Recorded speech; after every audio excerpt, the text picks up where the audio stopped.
If your hesitation in content creation or putting yourself out there online comes from a place of one, either being like, it's an oversaturated space, there's no room for me, wrong. Two, thinking that your content isn't important and you do not have any value to share, or that people are not interested in your story, also wrong. So Saturn in Aries is going to be really, really good for breeding what is like this entirely new wave of influencers, especially entrepreneurs, creators, whatever it is that you do, like singing, dancing, art, music. If you're like, girl, I don't have a talent, you low-key like don't need one, because the talent itself is being yourself and just sharing that online. Aries is about self, independence, ego, like the person, the individual. And I think that paired with Pluto in Aquarius being very group oriented, this is fans, audiences, online spaces, technology, the fact that like we are just becoming more and more online, and also more and more competing with like literal not real people, AI. This is actually going to make humanity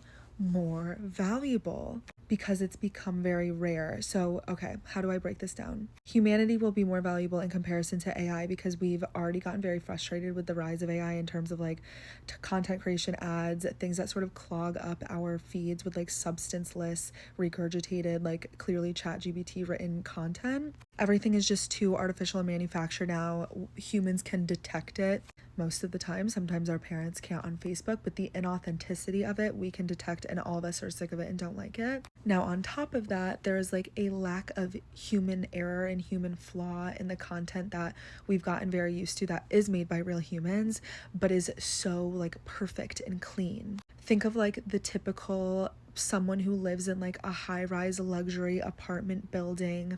Everything in their house is very minimalistic and color-coded and perfectly organized and not lived in and just set up for the content, the performance of it all. People are kind of sick of that too. Like maybe it's satisfying to some degree, but there's like this rejection, I think, subconsciously that happens where we're like, oh, this might be nice to watch, but like this isn't real. And then to add another layer to it, people I think are getting increasingly frustrated with like fake pranks, fake surprises. This is a skit, right? So therefore, the solution to all of this is to just be yourself and be a normal human and show up authentically. And that, ironically, we've learned up until this point that you should kind of always be someone that you're not, and that's going to work out. Now I feel that the waves and the tides are turning into actually supporting, benefiting, and giving opportunities to people that genuinely do show up very authentically. And that's not to say that no creator has ever been authentic. The ones that have been very authentic from the jump have always done well. Emma Chamberlain, I think, is a perfect example of this. I think long form content, things where you don't set up your room to make sure that it's clean first, things where you don't kind of perform that you have this like perfect charmed life.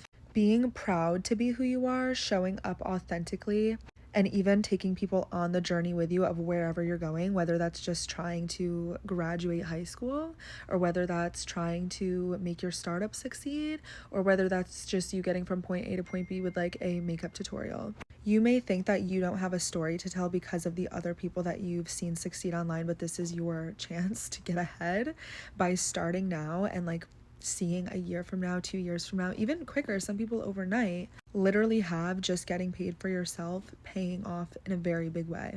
And when people get to be a part of that journey with you, the audience is gonna skyrocket.